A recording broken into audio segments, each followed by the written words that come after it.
Hey guys, welcome back to another episode. Today we are not doing a road to 100 million, but instead I have a super special treat for you. As you guys remember from the last episode, I kind of went, off the rails and lost a bunch of coins. I then went off camera and actually lost even more coins. Now I'm pretty much bankrupt, just at a few million. And before I claw my way back, I was thinking this would be a good time to reflect on what went wrong and was me going bankrupt, my fault playing high stakes tables when I shouldn't have, or was it just a result of a system that, someone with my playing abilities just was never destined to win? And the only way to really figure this out was to simulate just a bunch of scenarios over and over again with someone with my playing skill. So for reference, guys, if you click your profile, you can see your win percentage. So right now it's 52.3. Obviously, that's not great. Lately, it's been a lot less, but over the long run, that's about how many games I win. So what I did is wrote some code to kind of see what my expected winnings are for someone like me, and I'm going to share the results with you guys right now.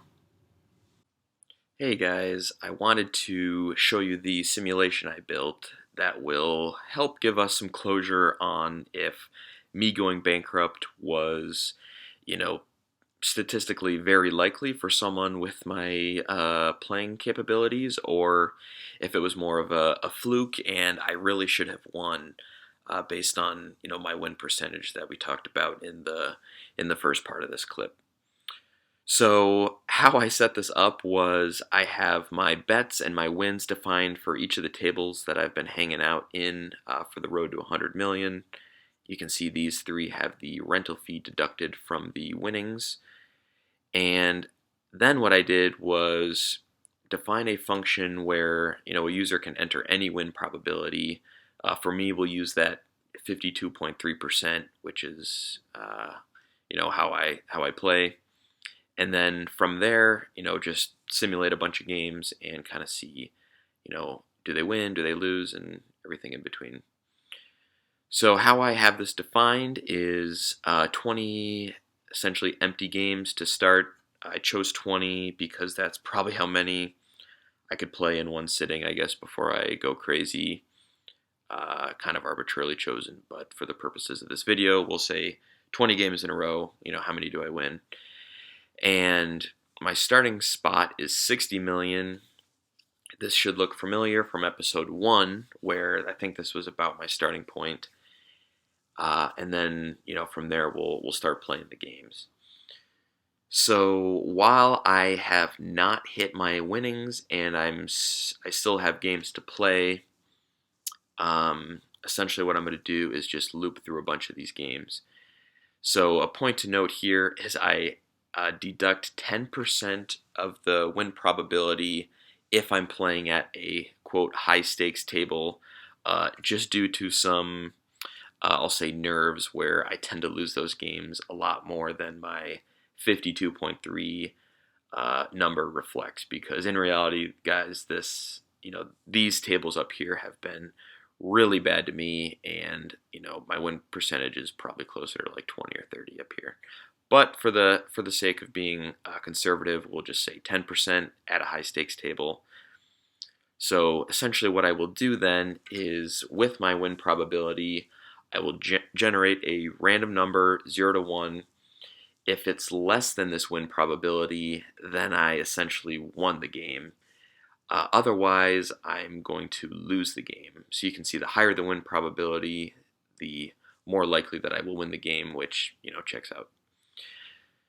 So from there, if I win the game, I'm going to add the winnings minus my entry fee to my total winnings. So if I win the first game, it'd be 60 million plus my 2.5 from Paris, and then I'm going to move on to the next game. If I lose the game, I'm going to subtract that entry fee from my total winnings, and then, guys, if I lose the game, I'm going to impulsively move on to the next highest table until I can't move on to any higher tables.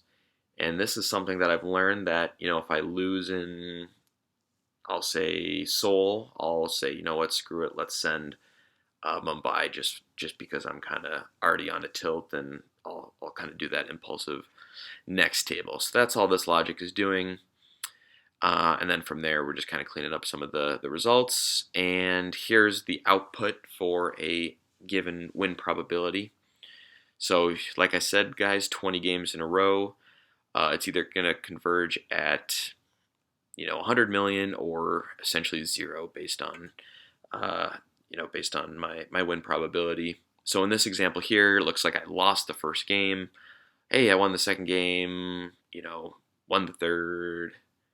Lost the second. Lost again. Lost again. Hey, then I won. Then I lost, and now I'm bankrupt.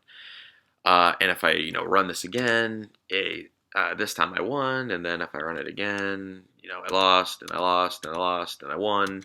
And the idea, guys, is if I can simulate this enough, eventually my winnings are going to converge to a number that I can expect that if I played enough over time, that's how much I would win.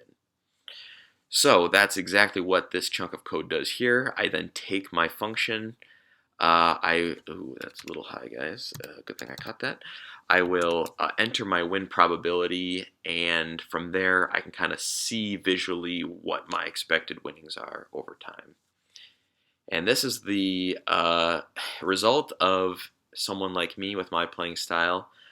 I'm projected to essentially go bankrupt at about 13 games in a row if I play how I have been playing in this Road to 100 Million series. Which, yeah, it's kind of startling, but I guess it makes sense. I did go bankrupt, and this kind of confirms that. So, takeaways from this, I shouldn't feel too bad that I lost all my coins, guys. Just someone with my with my win probability, I was never really destined to win. Not saying I couldn't have won, but those would have been a kind of a fluke or a one-off scenario where I just happened to get on a hot streak. But just over time, guys, I can expect to essentially go bankrupt. Now, ways to improve on this, I can either get better. So, if I can increase my win probability by, I don't know, 10%, then suddenly I'm going to win over time, where I'm going to hit my 100 million and not go bankrupt. My other options are to stop playing these impulsive high stakes tables where they just kill my winnings because I am not very good at them. As you guys saw, I kind of got burned in Berlin. I guess that's a funny way to put it, but yeah, not ideal. So yeah, that's kind of the takeaway from this, guys. I just wanted to show that math can be used to kind of confirm or refute some of the hypotheses that I was having about my performance. And at the end of the day, I feel better that it wasn't me. It was just my playing style that essentially led me to bankruptcy. And I know you guys are, you're sympathetic and you feel bad. And I brought this on myself, kind of playing all these games, and I don't want to let that stop me from kind of getting to our goal. So definitely be on the lookout for some bounce back videos. But yeah, this was just kind of a special treat, and I hope you guys enjoyed. So with that, I will catch you guys next time. Peace.